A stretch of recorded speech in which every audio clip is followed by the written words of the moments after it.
This week's episode is brought to you by Away. Away creates thoughtful products built for the way modern travelers see the world. They started with the perfect suitcase, and now offer a range of essentials, all of which will make your travels more seamless. Everybody travels differently, which is why Away offers a range of suitcases made of different materials, a variety of colors, and two carry-on sizes. So for whoever you are, and whatever you need to pack, Away has luggage that works for how you travel. But whichever bag you choose, all Away bags are designed to last a lifetime, with durable exteriors that can withstand even the roughest of baggage handlers. Every suitcase comes with an interior organization system that includes a built-in compression pad to help you pack more, and 4 360-degree spinner wheels guaranteed for the smoothest roll, even through the most hectic of airports and stations. And our Away bag is great. It's durable and lightweight, and indeed, it is easy to navigate through airports or train stations, being chucked on and off luggage racks and just generally being dragged here to there and everywhere in between. So there's a 100-day trial for everything Away makes. You take the product out on the road with you, you live with it, travel with it, get lost with it for 100 days, and if you decide it's not for you, you can return any non-personalized item for a full refund during that period, no ifs, ands, or asterisks. So start your risk-free 100-day trial and shop the entire Away lineup of travel essentials, including their best-selling suitcases at awaytravel.com/revolutions20.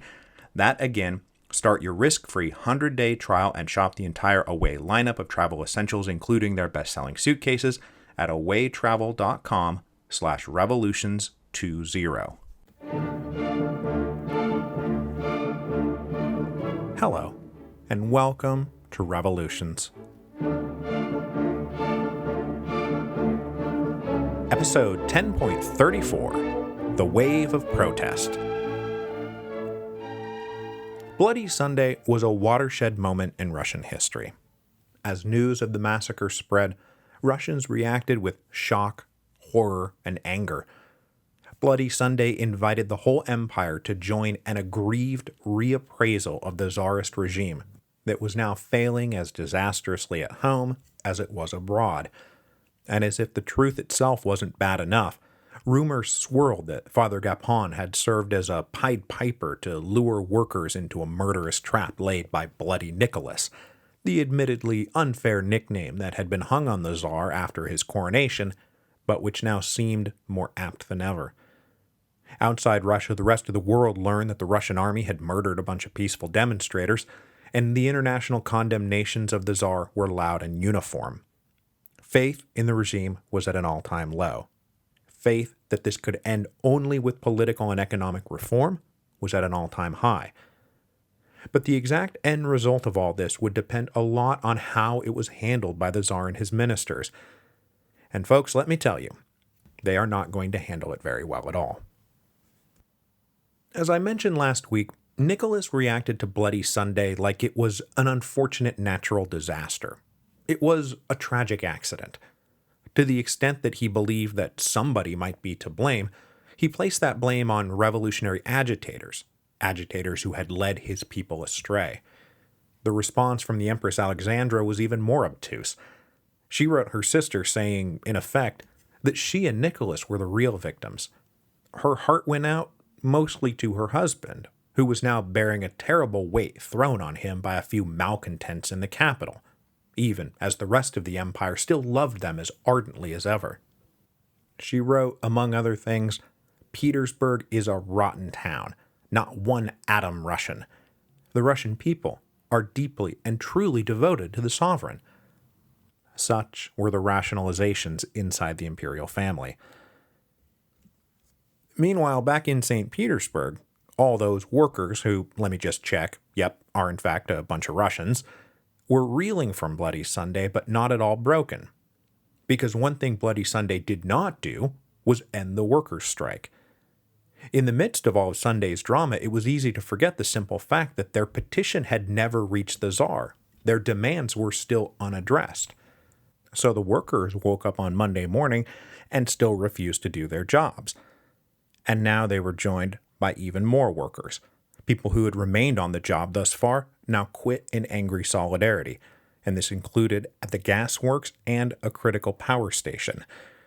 The general strike that had begun on January the 3rd was not just ongoing, it was bigger than ever. nothing had been solved. Everything was worse.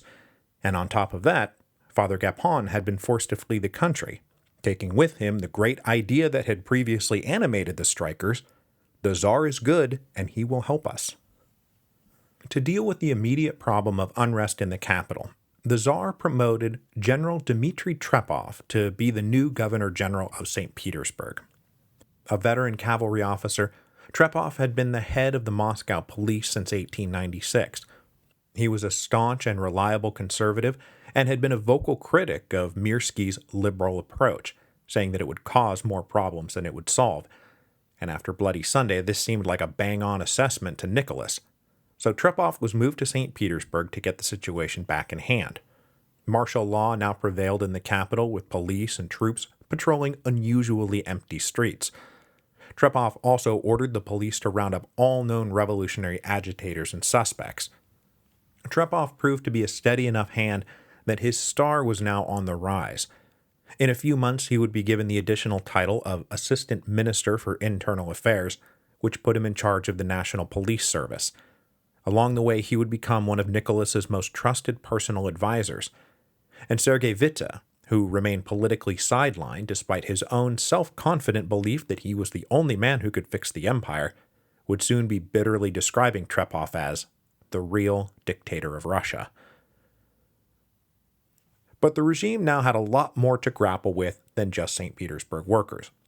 Bloody Sunday triggered a vast wave of protest, workers' strikes, street demonstrations, and demands for economic and political reform. This wave of protests spread through three principal channels: the workers, the intelligentsia, and this whole other can of worms that I've been giving short shrift to in the series so far, and that's the minority nationalities on the periphery of the Russian Empire: Poles, Finns, Germans, Armenians, Georgians, and Jews, who chafed under Tsarist rule, and who were after not just economic and political reform, but national liberation. However, one channel that these mass protests in January and February 1905 did not travel through was the peasantry. Now, there were some exceptions here and there, but in the main, this political emergency was mostly an urban phenomenon, which did help Alexandra stay convinced that real Russians still loved them, because people who lived in cities weren't real Russians. So in the industrial labor channel, between January the 10th and January the 20th, strikes broke out in more than 30 cities, and eventually included some 500,000 workers off the job, and that was more than every combined strike since the beginning of the Tsar's reign put together. These strikes were spontaneous and unorganized, and happened far too quickly at this stage for the revolutionary socialist agents to lead or direct them. The vast majority of these strikes were also peaceful, though in Saratov and Kiev there were clashes with local authorities, probably due to the particularly heavy concentration of SRs in those two cities. The worst incident was in Riga, Latvia, where a workers' march on January the 13th was fired on by soldiers, resulting in 70 deaths, some from gunfire, some who were trampled, and a bunch who drowned when they ran for cover onto a frozen river, and the ice broke. But in the main, we are not here talking about people throwing up barricades and storming fortresses. These were peaceful strikes, not insurrectionary uprisings, which is a good thing for the local authorities because this was an unprecedented spread of urban unrest and they had no coherent plan for dealing with any of it. Now, as I just mentioned, the SRs and the Social Democrats, be they Bolshevik or Menshevik, were forced to play catch-up. They had always been predicting a revolution would break out, and when it actually broke out, they were not expecting it. As we saw last week, their initial attempts to get in there and take over the workers' movement in St. Petersburg had been rebuffed. But after Bloody Sunday, they did start having more success, because they were able to persuasively argue, you tried groveling to Bloody Nicholas and look where that got you. But the agents making that case to the workers inside Russia were now operating mostly independently from the senior emigre leaders who we've been talking about so far, right? Plekhanov and Martov, Lenin, Chernov, Struve. All of them elected to remain abroad rather than rush home. They were all known to the Okhrana and would likely have been arrested the minute they stepped foot back in Russia. Plus, it was not at all clear this was the revolution they had been waiting for. It might all blow over before they even finished their travel arrangements, so they elected to stay put. The only major exception to this was Trotsky, who concluded that he did not want to miss out on the action. So he shaved his beard, acquired a false passport, and traveled incognito to Kiev in February of 1905. And thanks to this, Trotsky will be much more directly involved in the revolution of 1905 than the rest of his émigré comrades put together. As events were moving too quickly for that émigré leadership to issue timely orders, the agents inside Russia had to improvise a response, but nearly everyone focused on ramping up their agitation efforts, to spread ideas and demands and promises, to radicalize the workers who were now well primed by Bloody Sunday to be radicalized, and most importantly to tie the worker grievances to a socialist revolution. But at this point, they were neither the leaders nor the principal organizers of anything. They were just along for the ride. Spreading alongside these labor strikes was the second channel of unrest, the intelligentsia. And January and February 1905 saw a concurrent intelligentsia strike that included all the educated professionals we talked about in episode 10.32 who had been pushing for political reform since the spring of 1904. Bloody Sunday now gave these reformers a bloody shirt to wave around and say, see, this is what we've been talking about. This isn't just about a badly run war, but scandalous, murderous ineptitude at home. We demand political reform. We demand elections and civil rights and a national assembly. So all those same professional organizations and local Zemstva and municipal councils that had supported the Zemstva back in the fall of 1904 issued new statements condemning the regime and demanding an end to autocracy. To back up these demands, they too refused to work. Students and professors walked out of the university classrooms together. Lawyers refused to show up in court. All those statisticians and agronomists and clerks working for the Zemstva stayed home. Instead, they held more meetings and more banquets, jeering the Tsar and cheering reform. They also held fundraisers for the striking workers to try to link these two movements together. And of course, all of this was being covered by the press. And so the drumbeat call for reform spread. And the censor's office was revealed to be ill-equipped to handle this much disruption to routine publishing habits. They simply couldn't handle the flood of material. Successful censorship had always been based on fear of punishment, leading to peremptory self-censorship. But now that fear was gone. And after Bloody Sunday, literate Russia was reading one message: shame on the Tsar, we want reform.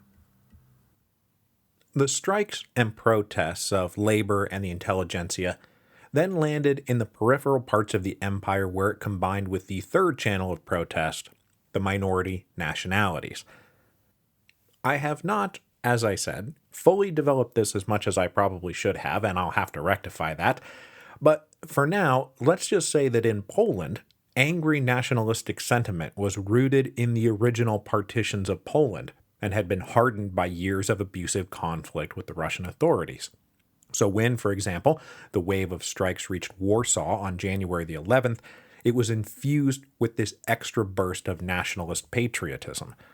And so there was more violence amongst the Polish strikers than there was amongst the Russians. Up in Finland, meanwhile, there was a well-organized revolutionary underground just waiting to break loose. And remember, I mentioned in passing in episode 10.32 that it was Finnish revolutionaries who had brought the anti-Tsarist groups together to form that Paris bloc back in September 1904.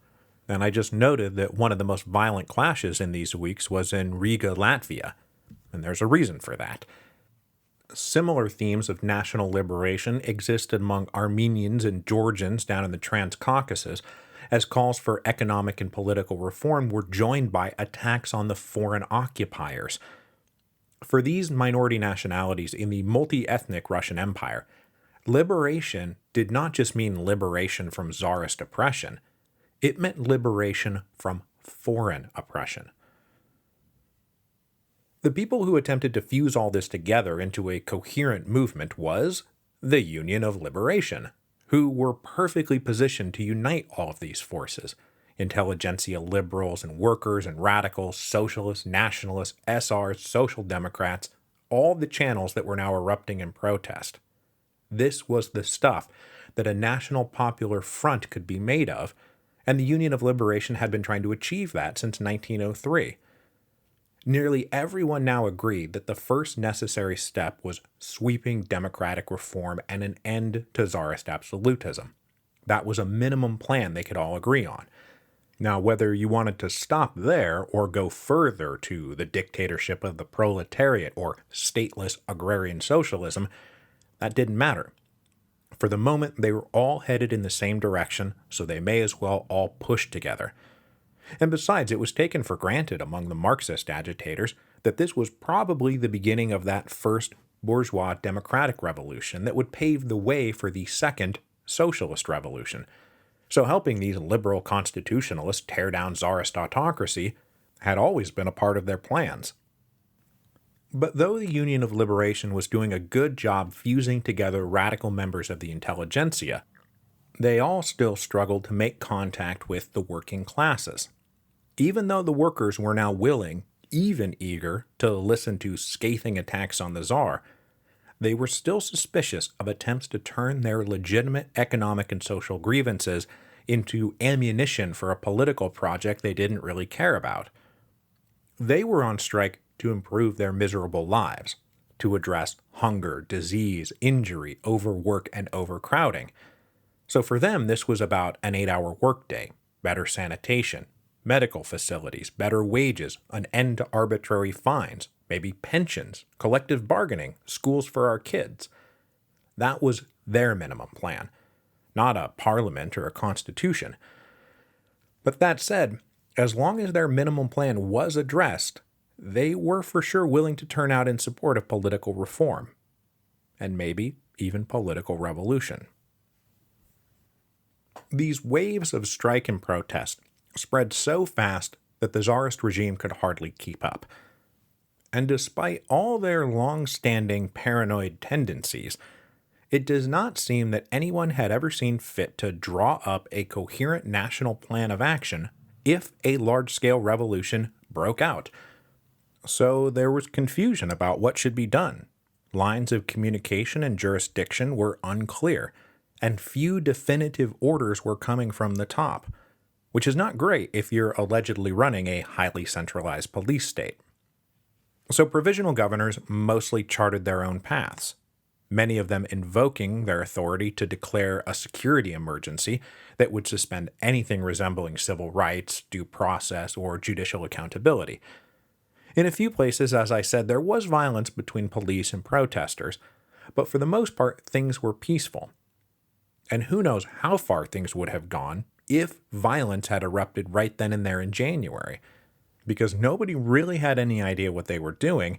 And remember, the Russian army is still focused mostly on getting their butts kicked in Manchuria. They're not in any position to impose empire-wide martial law. So one of the reasons direction from the central government was lacking was because, well, first they were caught totally flat-footed, but also because the ministry was undergoing a shakeup.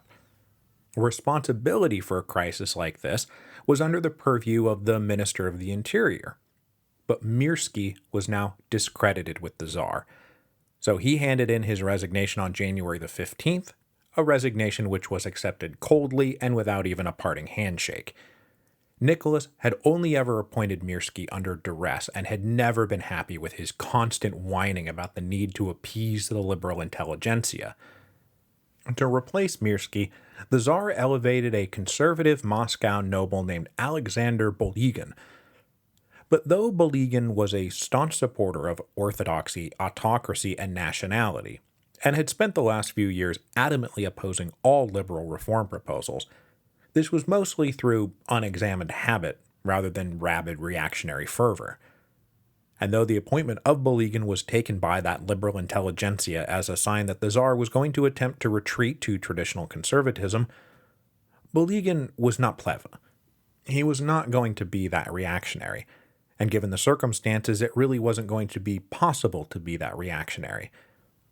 But the change in leadership at the Ministry of the Interior in the middle of this crisis did hamper the ministry's ability to provide leadership to the rest of the empire. The regime did get a brief moment to catch its breath, though, because these initial strikes had a shelf life. Even as their workplace demands went unaddressed and unmet by the bosses or by the Tsar or by anybody else, the St. Petersburg workers had been on strike since January the 3rd, and despite fundraising efforts by their new allies among the professional classes, they simply couldn't go on not working. They would die. So inside the capital, workers started returning to their factories as early as January the 14th, just 5 days after Bloody Sunday, with almost the whole city having returned to work by January the 18th. And this was still as other strikes were getting going in other parts of the empire. But those later strikes, which began after the initial strikes in St. Petersburg ended, also had a shelf life. A permanent general strike was never sustainable, and by February the 1st, the wave of industrial strikes was over. And the revolutionaries were disappointed that things had petered out so quickly, but they did take heart that maybe this was the giant first step forward towards the revolution they so ardently desired. But though the workers were now returning to their factories, it was not, oh, things are fine again, even in the myopic halls of the Romanov palaces. Even the staunchest conservatives agreed that there would be no getting out of this without some public concessions by the Tsar. But this was going to have to be handled with care. The Tsar was dealing with humiliation at home and abroad. They had to figure out how to navigate not just the immediate disturbances, but how to repair the regime's long-term legitimacy. Now, through all of these discussions, Nicholas always kept a firm eye on the war with Japan, praying, literally praying, like a lot, for good news. If defeat abroad had undermined his regime, maybe victory could save it. But until that good news came in, there were three things that needed to be done simultaneously. Calm the workers inside the capital, calm the empire generally, and calm the international banking community, because the Minister of Finance is now reporting that Bloody Sunday had sent Russia's credit into freefall. So remember how I said that unlike Louis XVI, Nicholas wasn't yet dealing with financial pressures? Well, now he is. But even with all this in front of him, at one point Bolygun was stressing the need for concessions, and Nicholas said, and I'm quoting here, "It's like you're afraid a revolution will break out." And Bolygun said, "Your Majesty, the revolution has already begun." I mean, at least Louis understood something was amiss when he asked if it was a revolt, and told no sire, it's a revolution. So the brain boxes inside the ministry finally came up with a brilliant way to solve the problem of the St. Petersburg workers. The Tsar would meet them face to face to express his concern and understanding. But that didn't mean going to the workers, or even going to St. Petersburg, which was far too unsafe. No, what they decided to do was go out and pick 34 subservient and reliably docile workers, and put them on a train to the imperial residence at Tsarskoye Selo on January 19th. For Nicholas, this would be the first time he had come into direct, face-to-face contact with the working class, and when he met them, he felt obliged to play the role that God had ordained for him, the stern but benevolent father. Nicholas read to these workers a pre-written address that turned out to be a paternalistic lecture about how they must not allow themselves to be led astray by evil revolutionaries, especially in a time of war. Then he said he felt terrible about what happened in St. Petersburg, but that he would be a generous father and forgive everyone on all sides for what happened. And then he finished by saying, "I have heard your complaints and I will work to improve conditions for you. Now go home and tell your friends and co-workers that you have met me, that I forgive them all, and I will try to help you all." When they departed, the Tsar and his ministers agreed that it had gone splendidly, and this would be a major turning point. But it really was not. This meeting was accompanied by no other public promises or declarations. The vast majority of people were scarcely aware it had even taken place, and when these 34 workers told people about their trip to meet the Tsar, their friends and co-workers were incredulous. He forgives us? You have got to be kidding. What everyone really wanted was a great big acknowledgement that something was going to change. The last thing they had heard from the Tsar were some very vague promises back in November in response to the Zemstva Congress that were inadequate at the time and now seemed laughably inconsequential. Because since then, we've just had a bunch of bad news from Manchuria, including the fall of Port Arthur, then a general strike in St. Petersburg, then Bloody Sunday, then a nationwide strike. And still, nothing from the Tsar. No official acknowledgement of any of these events. So the Russian people were just sitting there like Ted Knight in Caddyshack. Well, we're waiting. But Nicholas and his ministers were feeling the same unhurried lack of urgency that had gotten them into war with Japan. At one point, to prove that they were in fact working on an official response, the Tsar authorized the ministry to print minutes from their deliberations, which was a fairly unprecedented show of transparency for the Tsar, and he figured it would appease the carping liberals, but instead it turned out to be quite the self-own, because these minutes showed in stark black and white that the ministers were dawdling, petty, out of touch, and neither working hard nor on issues that mattered. Then, on February the 4th, 1905, everything got upended again. Nicholas's eldest uncle, Grand Duke Sergei, the effective patriarch of the Romanov clan, was leaving his Moscow apartment in a carriage when a member of the SR combat organization threw a bomb inside. Sergei was blown to pieces just like his father, the Tsar Liberator. Nicholas was shocked and horrified. It really was a personal blow. Sergei had been a rock in Nicholas's life. The Tsar's sadness turned to fury when he found out that the mood in the streets was not sympathetic or remorseful about the murder of a senior member of the imperial family, but instead muted silence and even glee that old Sergei, who was mostly hated by the people, was dead. Nicholas was furious at how unsympathetic and downright mean everyone was being in this time of mourning. And I do want to say, just before we wrap things up today, that there had been a lot of debate among the revolutionaries on the efficacy of terrorism, mostly on the strategic level, whether it was really advancing the revolutionary cause or inviting a reactionary blowback a la the 1880s. But one thing you have to grant in retrospect is the assassination campaign of the SR combat organization after 1902 did a lot to bring about the revolution of 1905, at least indirectly. Because look, their first major kill was that Minister of the Interior in 1902, which led the Tsar to elevate Plehve, and Plehve turned out to be such an arch-reactionary that he drove conservative reformists into the ranks of the liberal opposition and drove liberal constitutionalists into the ranks of the revolutionaries. Then the SRs killed Plehve in 1904, which led directly to the arrival of Mirsky, which we now understand to be a major turning point that further advanced the political springtime that had opened up and pushed events forward towards the Zemstva Congress and then ultimately to Bloody Sunday. And now here again, Nicholas is getting ready to publish concessions meant to calm the waters, and the assassination of his uncle made him so upset that he couldn't help but mix these concessions with resentful admonishments of the people, admonishments that were going to screw up the tone that he was trying to adopt. Now, were other factors much more important in bringing about the revolution of 1905? Yes, of course. The war, the buildup of anger in the working classes, Bloody Sunday itself. But looking back and mapping out the course of events, the SR Combat Organization assassinations definitely played their part. And all the while, these assassinations were being orchestrated by Yevna Azev, who was a paid police agent who could have been stopped at any time. It's just wild how history works sometimes. So after the death of Sergei, Nicholas finally got around to putting the finishing touches on the public pronouncements that were meant to address the rolling crises that had been ongoing since the spring of 1904.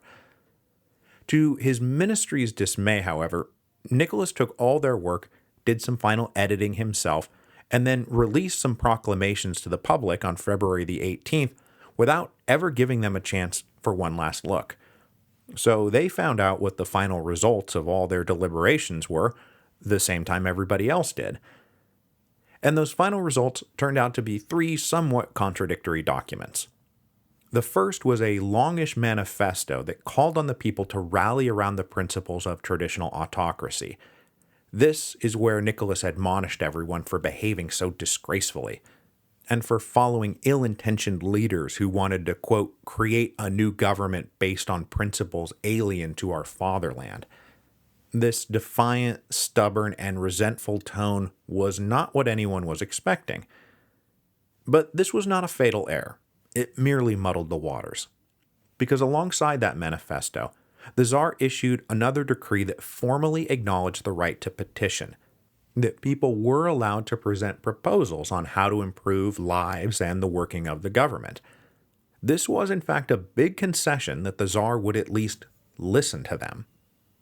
Then finally, later in the day, he issued a third public document, a copy of an order to Minister of the Interior Bolygan to begin drafting a proposal that would allow for the most trustworthy people to elect representatives to participate in the initial planning of potential legislation, basically a place where the petitions might be boiled down to concrete proposals.